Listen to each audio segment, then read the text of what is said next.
ನಮಸ್ತೆ ಎಲ್ರಿಗೂ ಸವಿರುಚಿಯ ಆಟ ಚಾನಲ್ಗೆ ಸ್ವಾಗತ. ಇವತ್ತು ನಾನು ಮಾಡ್ತಿರೋಂಥ ರೆಸಿಪಿ ಸಾಫ್ಟ್ ಆಗಿರೋಂಥ ಅಕ್ಕಿ ರೊಟ್ಟಿ. ಸೊಪ್ಪು ಮತ್ತು ಕ್ಯಾರೆಟು ಎಲ್ಲ ಉಪಯೋಗಿಸ್ಕೊಂಡು ಮಾಡ್ಬೋದು. ತುಂಬ ಸಾಫ್ಟ್ ಆಗಿರುತ್ತೆ, ತುಂಬ ರುಚಿಯಾಗಿ ಕೂಡ ಇರುತ್ತೆ. ಈ ಥರ ಏನಾದರೂ ನಾವು ಮಕ್ಕಳು ಲಂಚ್ ಬಾಕ್ಸ್ಗೆಲ್ಲ ಮಾಡಿ ಸ್ಕೂಲ್ಗೆಲ್ಲ ಕೊಟ್ವಿ ಅಂದರೆ ಒಂದು ಚೂರು ಬಿಡದೆ ಖಾಲಿ ಮಾಡ್ಕೊಂಬರ್ತಾರೆ. ನಮಗೂ ಕೂಡ ಬೆಳಗ್ಗೆ ತಿಂಡಿಗೆ, ಮಧ್ಯಾಹ್ನ ಊಟಕ್ಕೆ, ರಾತ್ರಿ ಊಟಕ್ಕಿದ್ರೂ ತಿನ್ನೋಣ ಅನಿಸುತ್ತೆ, ಅಷ್ಟು ಚೆನ್ನಾಗಿರುತ್ತೆ. ಸಂಜೆವರೆಗೂ ಇಟ್ಟರೂ ಏನೂ ಆಗಿರಲ್ಲ, ಅಷ್ಟೇ ಸಾಫ್ಟ್ ಆಗಿರುತ್ತೆ, ತುಂಬ ಚೆನ್ನಾಗಿರುತ್ತೆ. ಹೇಗೆ ಮಾಡ್ಕೊಳ್ಳೋದು ಅಂತ ನೋಡೋಣ. ಅದಕ್ಕೂ ಮೊದಲು ನನ್ನ ಚಾನಲ್ ಸಬ್ಸ್ಕ್ರೈಬ್ ಮಾಡ್ಕೊಂಬಿಡಿ. ಮೊದಲಿಗೆ ನಾನಿಲ್ಲಿ ಒಂದು ಪಾತ್ರೆ ತೊಗೊಂಡಿದ್ದೀನಿ. ಅದಕ್ಕೆ 350 ಗ್ರಾಮ್ ಅಷ್ಟು ಅಕ್ಕಿ ಹಿಟ್ಟು ತೊಗೊಂಡಿದ್ದೀನಿ. ಮನೆಯ ರೊಟ್ಟಿಗೆ ಅಂತ ಮಾಡಿಸಿರುವಂಥ ಅಕ್ಕಿ ಹಿಟ್ಟು. ಇದಕ್ಕೆ ನಾನು 50 ಗ್ರಾಮ್ ಅಷ್ಟು ಚಿರೋಟಿ ರವೆ ತೊಗೊಂಡಿದ್ದೀನಿ.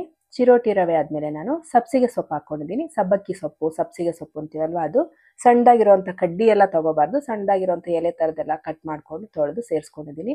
ನಾನು ಒಂದು ಕ್ಯಾರೆಟ್ನ ತುರಿದ್ಬಿಟ್ಟು ಸೇರಿಸ್ಕೊಂಡಿದ್ದೀನಿ, ಅದು 1 ಕಪ್ಪಷ್ಟು ಆಗಿದೆ. ಇವಾಗ ನಾನು ಸ್ವಲ್ಪ ಕೊತ್ತಂಬರಿ ಸೊಪ್ಪು ಸಣ್ಣದಾಗಿ ಕಟ್ ಮಾಡಿ ಹಾಕ್ಕೊಂಡಿದ್ದೀನಿ. 2 ಹಸಿಮೆಣಸಿನ್ಕಾಯಿನ ಸಣ್ಣದಾಗಿ ಕಟ್ ಮಾಡಿ ಸೇರಿಸ್ಕೊಂಡಿದ್ದೀನಿ.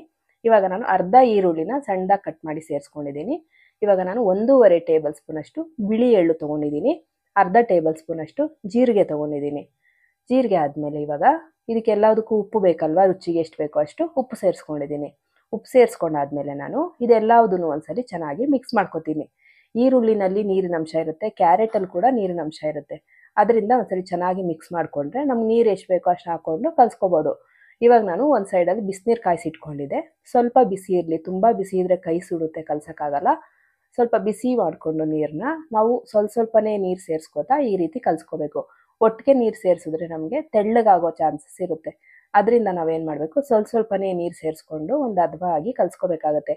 ಯಾವ ಥರ ಅಂದರೆ ಚಪಾತಿ ಹಿಟ್ಟಿಗಿಂತ ಸ್ವಲ್ಪ ತೆಳ್ಳಗಿರಲಿ, ಹಾಗಂತ ತುಂಬ ತೆಳ್ಳಗೆ ಮಾಡ್ಕೋಬಾರ್ದು. ಚಪಾತಿಗಿಂತ ಸ್ವಲ್ಪ ಕಡಿಮೆ ಅಂದರೆ ತೆಳ್ಳಗಿದ್ರೆ ಸಾಕು. ಇವಾಗ ಇದನ್ನು ಒಂದು ಸೈಡ್ಗೆ ಎತ್ತಿಕ್ಬಿಡ್ತೀನಿ. ಒಂದು 10 ನಿಮಿಷ ಎತ್ತಿಡ್ತೀನಿ. ನೀವು ಟೈಮ್ ಇದೆ ಅಂದರೆ ಒಂದು ಅರ್ಧ ಗಂಟೆ ಎತ್ತಿಡ್ಬೋದು. ಒಂದು 10 ನಿಮಿಷ ಎತ್ತಿಟ್ಟಾದ್ಮೇಲೆ ಮತ್ತೆ ನಾನು ತೊಗೊಂಡು ಚೆನ್ನಾಗಿ ಒಂದ್ಸಲಿ ನಾದ್ಕೊಂಬಿಡ್ತೀನಿ. ನೋಡಿ, ಈ ಥರ ಸಾಫ್ಟ್ ಆಗಿದೆ. ಇವಾಗ ಅರ್ಧ ಗಂಟೆ ಅಥವಾ 10 ನಿಮಿಷ ಆದಮೇಲೆ ಈ ಥರ ಆಗುತ್ತೆ. ಇವಾಗ ನಾನು ಒಂದು ಹೋಳಿಗೆ ಪೇಪರ್ ಇಟ್ಕೊಂಡಿದ್ದೀನಿ. ನೀವು ಕವರ್ ಮೇಲಾದರೂ ಹಾಕೋಬೋದು, ಇಲ್ಲ ಹೋಳಿಗೆ ಪೇಪರ್ ಆದರೂ ಚೆನ್ನಾಗಿರುತ್ತೆ. ಹೋಳಿಗೆ ಪೇಪರ್ ಆದರೆ ಚೆನ್ನಾಗಿರುತ್ತೆ. ತವಾದ ಮೇಲೆ ನಾವು ಡೈರೆಕ್ಟಾಗಿ ಪೇಪರ್ ಸಮೇತ ಹಾಕ್ಬಿಟ್ಟು ಎತ್ಕೋಬೋದು. ಅದರಿಂದ ತೋರಿಸ್ತಾ ಇದ್ದೀನಿ. ಹೊಸ್ದಾಗಿ ಮಾಡ್ತಿರೋರಿಗೆ ತುಂಬ ಅನುಕೂಲ ಆಗುತ್ತೆ ಹೋಳಿಗೆ ಪೇಪರ್ ತೊಗೊಂಡ್ರೆ, ಮತ್ತು ಚಿರೋಟಿ ರವೆ ಹಾಕ್ಕೊಂಡು ಕಲಿಸ್ಕೊಂಡ್ರೆ ತಟ್ಟುವಾಗಲೂ ನಮಗೆಲ್ಲೂ ಕಟ್ಟಾಗಲ್ಲ. ಆ ಥರ ನೋಡಿ, ಈ ರೀತಿಯಾಗಿ ನನಗೆ ಎಷ್ಟು ಅಗಲ ಬೇಕೋ ಅಷ್ಟು ಅಗಲ ತೊಗೊಂಡು ತಟ್ಕೋಬೋದು. ತುಂಬ ತೆಳ್ಳಗೆ ಬೇಕಾದ್ರೆ ಮಾಡ್ಕೋಬೋದು. ನಿಮ್ಗೆ ಯಾವ ರೀತಿ ಬೇಕೋ ಆ ರೀತಿಯಾಗಿ ನೀವು ಮಾಡ್ಕೋಬೋದು. ನೋಡಿ, ಈ ರೀತಿಯಾಗಿ ನಾನು ತಟ್ಟಿದ್ದೀನಿ. ಕೈಯಲ್ಲೂ ಎತ್ತಿ ಕೂಡ ನಾವು ತವಾದ ಮೇಲೆ ಹಾಕ್ಬೋದು, ಇಲ್ಲ ಡೈರೆಕ್ಟಾಗಿ ಇವಾಗ ತೋರಿಸ್ತೀನಿ ನೋಡಿ ಯಾವ ಥರ ಹಾಕ್ತೀನಿ ಅಂತ. ಈ ಥರ ಹಾಕ್ಬಿಟ್ಟು ಹಂಗೆ ಪೇಪರ್ನ ಎತ್ಕೊಂಡ್ರೆ ಪೇಪರು ರೊಟ್ಟಿ ಅಲ್ಲೇ ಉಳ್ಕೊಳುತ್ತೆ, ಪೇಪರ್ ಮಾತ್ರ ಬರುತ್ತೆ. ನೋಡಿ, ಈ ರೀತಿಯಾಗಿ ಬರುತ್ತೆ. ತುಂಬ ಈಸಿಯಾಗಿ ಕೂಡ ಮಾಡ್ಕೋಬೋದು, ತುಂಬ ಬೇಗ ಕೂಡ ಆಗೋಗ್ಬಿಡುತ್ತೆ, ತುಂಬ ರುಚಿಯಾಗಿ ಕೂಡ ಇರುತ್ತೆ. ನೋಡಿ, ಇವಾಗ ನಾನು 2 ಸೈಡೂ ಸ್ವಲ್ಪ ತುಪ್ಪ ಸೇರಿಸ್ಕೊಂಡು ಚೆನ್ನಾಗಿ ಬೇಯಿಸ್ಕೊತೀನಿ. ನೀವು ತುಪ್ಪ ಇಲ್ಲ ಅಂದರೆ ಎಣ್ಣೆ ಸೇರಿಸ್ಕೋಬೋದು. ಎಣ್ಣೆನೂ ಬೇಡ ನಮಗೆ ಅಂದರೆ ಬೆಣ್ಣೆ ಇದ್ರೂ ಕೂಡ ಸೇರಿಸ್ಕೋಬೋದು, ತುಂಬ ರುಚಿಯಾಗಿರುತ್ತೆ. ತುಪ್ಪ ಅಥವಾ ಬೆಣ್ಣೆ ಹಾಕೊಂಡ್ರಂತೂ ತುಂಬಾ ರುಚಿಯಾಗಿರುತ್ತೆ. ನೋಡಿ, ಈ ರೀತಿಯಾಗಿ ನಾನು ಎಲ್ಲ ರೊಟ್ಟಿಗಳನ್ನೂ ತಟ್ಕೊಂಡು ಬೇಯಿಸ್ಕೊತಿದ್ದೀನಿ. 2 ಸೈಡು ಚೆನ್ನಾಗಿ ಬೇಯಿಸ್ಕೊಂಡ್ರೆ ಮುಗೀತು.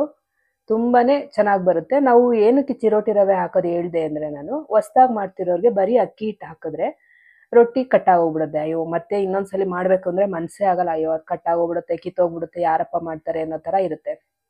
ಅದರಿಂದ ನಾವು ಸ್ವಲ್ಪ ರವೆ, ಮಾಮೂಲಿ ರವೆ ಸೇರಿಸ್ಕೊಂಡ್ರೂ ಆಗುತ್ತೆ, ಅಥವಾ ಚಿರೋಟಿ ರವೆ ಸೇರಿಸ್ಕೊಂಡ್ರು, ನಾನು ಇವಾಗ ಸೇರಿಸಿದ ಚೆನ್ನಾಗಿ ಬರುತ್ತೆ. ಒಂದು ಚೂರು ಕಿತ್ತೋಗ್ತಾ ಇಲ್ಲ ನೋಡಿ, ನಾನು ಸೇರಿಸ್ಕೊಂಡಿರೋದು ಸ್ವಲ್ಪ ಚಿರೋಟಿ ರವೆ. ನೀವು ಮನೆಯಲ್ಲಿ ಈ ರೀತಿ ಎಲ್ಲರಿಗೂ ಮಾಡಿಕೊಡಿ.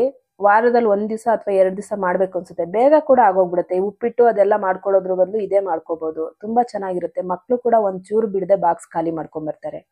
ಅವ್ರು ತಿಂಡಿ ತಿಂದಿಲ್ಲ ಅಂತ ನಮಗೂ ಯೋಚನೆ ಮಾಡೋದು ತಪ್ಪುತ್ತೆ, ಅಷ್ಟು ಚೆನ್ನಾಗಿರುತ್ತೆ. ಒಳ್ಳೆ ತಿಂಡಿ ಇದು, ಮಾಡಿಕೊಡಿ. ಹೇಗಿತ್ತು ಅಂತ ಕಮೆಂಟ್ ಮಾಡಿ ಹೇಳಿ. ನನ್ನ ವಿಡಿಯೋ ನಿಮ್ಮೆಲ್ರಿಗೂ ಇಷ್ಟ ಆಗಿದ್ರೆ ಲೈಕ್ ಮಾಡಿ, ಶೇರ್ ಮಾಡಿ, ಕಮೆಂಟ್ ಮಾಡಿ.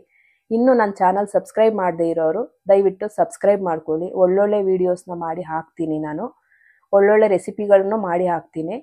ಅದರಿಂದ ನನ್ನ ಚಾನಲ್ನ ಸಬ್ಸ್ಕ್ರೈಬ್ ಮಾಡ್ಕೊಳ್ಳಿ, ಸಪೋರ್ಟ್ ಮಾಡಿ. ನೆಕ್ಸ್ಟ್ ವಿಡಿಯೋದಲ್ಲಿ ಸಿಗ್ತೀನಿ. Thank you.